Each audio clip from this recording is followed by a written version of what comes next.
زندگی کا مقصد اللہ رب العزت کی بندگی،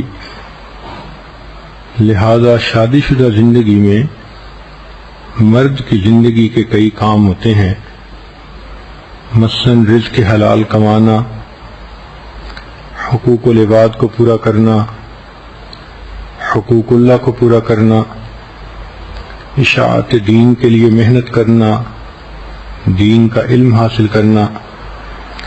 اسی طرح گھر میں عورت کی بھی ضروریات ہوتی ہیں، ذمہ داریاں ہوتی ہیں، مثلاً بچوں کی پرورش کرنا، ان کی تربیت کے لیے فکر مند رہنا، گھر کے کام کاج سمیٹنا، اللہ کی عبادت کرنا۔ تو مرد کی اپنی ذمہ داریاں ہیں، عورت کی اپنی ذمہ داریاں ہیں۔ ان ذمہ داریوں کو نبھاتے ہوئے انسان کی کچھ جسمانی ضروریات ہوتی ہیں۔ اللہ رب العزت نے ان ضرورتوں کا ایک سائیکل بنا دیا ہے۔ چنانچہ آپ دیکھیں گی کہ ہر انسان کو 8 گھنٹے کے بعد بھوک محسوس ہوتی ہے۔ کہتے ہیں کہ دنیا میں سب سے صحیح ٹائم دینے والی گھڑی پیٹ کی گھڑی ہوتی ہے۔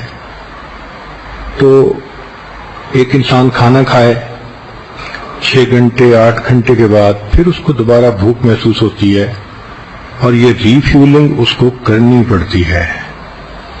تو بھوک پیاس کا ایک سائیکل ہے جو تقریباً 8 گھنٹے کا ہے۔ اسی طرح نیند کا ایک سائیکل ہے، یہ 24 گھنٹے کے بعد ہوتا ہے۔ آج آپ رات کو عشاء پڑھ کے 10 بجے سوئیں تو اگلے دن پھر عشاء کے بعد 10 بجے آپ کو نیند محسوس ہوگی۔ اللہ رب العزت نے نیند کا ایک سائیکل متعین فرما دیا۔ اسی طرح شادی شدہ زندگی میں انسان کی جسمانی ضرورت کا بھی جنسی ضرورت کا بھی ایک سائیکل ہوتا ہے۔ نو بیاہتا جوڑے آپس میں زیادہ جلدی ملتے ہیں، بڑھاپا آ جاتا ہے تو زیادہ وقفہ ہو جاتا ہے، لیکن شریعت کے تعلیمات کو دیکھیں تو یوں محسوس ہوتا ہے کہ 1 ہفتے کا وقفہ ایک مناسب وقفہ خیال کیا گیا ہے جس پر زندگی کا لمبا عرصہ انسان عمل کر سکتا ہے۔ اس لیے حدیث مبارکہ میں ہے، جمعہ کا دن چونکہ شریعت کے مطابق ویکینڈ کا دن ہوتا ہے، چھٹی کا دن ہوتا ہے، تو فرمایا نبی علیہ السلام نے، من غسل واغتسل یوم الجمعۃ، جو خامن جمعہ کے دن خود بھی نہائے اور بیوی کو بھی نہلائے۔ تو اشارہ ہے کہ میاں بیوی آپس میں ملیں۔ ایک دوسری جگہ پر ہے کہ جو نہائے اور بیوی کی خوشبو لگائے۔ تو اس سے بھی اشارہ ملتا ہے کہ اس دن کا نہانا شریعت کی نظر میں صرف میل کچیل دور کرنا ہی نہیں بلکہ دل کے خیالات کو بھی پاکیزہ کرنا مقصود ہے۔ اس کے بعد پھر وہ بندہ جلدی اگر جمعہ کی نماز کے لیے چلے تو حدیث پاک میں اس کے فضائل آئے ہیں۔ پہلی فضیلت کہ ہر قدم پر 1 سال کے روزے اور 1 سال کی نمازوں کا ثواب ملتا ہے۔ دوسری فضیلت کہ ایسا کرنے پر اللہ تعالیٰ خامند کو 2 ثواب دیتے ہیں، ایک اپنے غسل کا ثواب، ایک بیوی کے غسل کا ثواب۔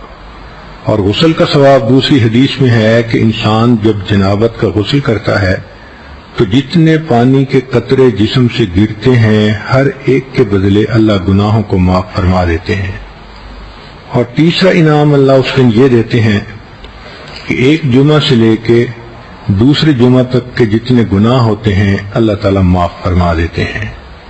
یہ کتنا خوبصورت دین ہے کہ جس نے انسان کے کھانے پینے سونے اور جنسی ضروریات تک کا خیال رکھا، اور میاں بیوی کو ترغیب دی کہ دیکھو عبادت کی نیت سے ملو گے، ضرورت بھی پوری ہوگی اور تمہیں اللہ کے ہاں اجر ملے گا۔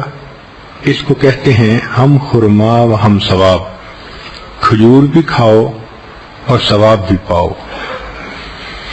تو یہ انسان کی جو جنسی ضرورت ہے اس کا بھی ایک سائیکل ہے۔ جب ایک دفعہ یہ پوری ہو جاتی ہے تو پھر درمیان میں کچھ وقت ہوتا ہے جس میں خاوند اپنے کاموں میں مصروف ہو جاتا ہے، بیوی اپنے کاموں میں مصروف ہو جاتی ہے۔ جیسے سمندر کے کنارے رہنے والے لوگ جانتے ہیں کہ ایک منتھلی سائیکل ہوتا ہے ہائی ٹائیڈ اور لو ٹائیڈ کا۔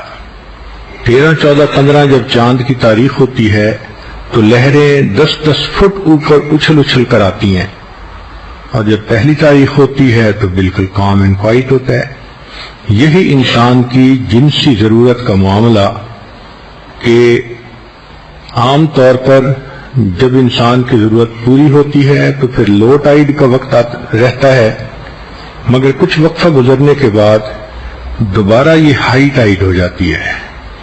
اس میں بھی اللہ کی ایک حکمت ہے کہ اگر ہر وقت میاں بیوی پر ہائی ٹائیڈ کی کنڈیشن رہتی تو مرد تو پھر گھر میں ہی پڑے رہتے، عورتوں کے طواف میں ہی مشغول رہتے، نہ کوئی کاروبار کر سکتا، نہ کوئی فیکٹری چلا سکتا۔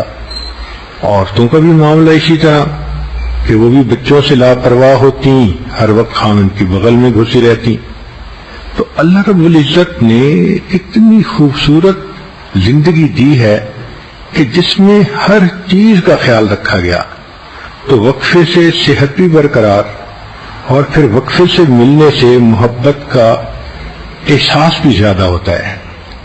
اس کے علاوہ بھی انسان کو ضرورت پیش آ سکتی ہے، انسان ہے، صرف ایک ہفتے ہی کا تو مسئلہ نہیں لکھا شریعت نے، اجازت تو ہر وقت دی ہے۔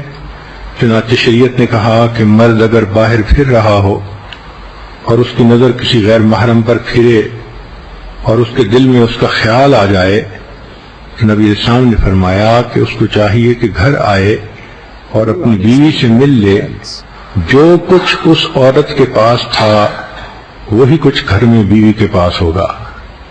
کتنی خوبصورت تعلیمات ہیں کہ جو کچھ تم باہر ڈھونڈتے ہو جب تمہیں گھر میں ملتا ہے تو پھر گناہ کرنے کی کیا ضرورت ہے۔ اسی طرح نبی علیہ الصلوۃ والسلام کی سنت مبارکہ ہے، جب آپ سفر پہ تشریف لے جانے لگتے تھے تو اپنے اہل خانہ سے ملاپ کرتے تھے۔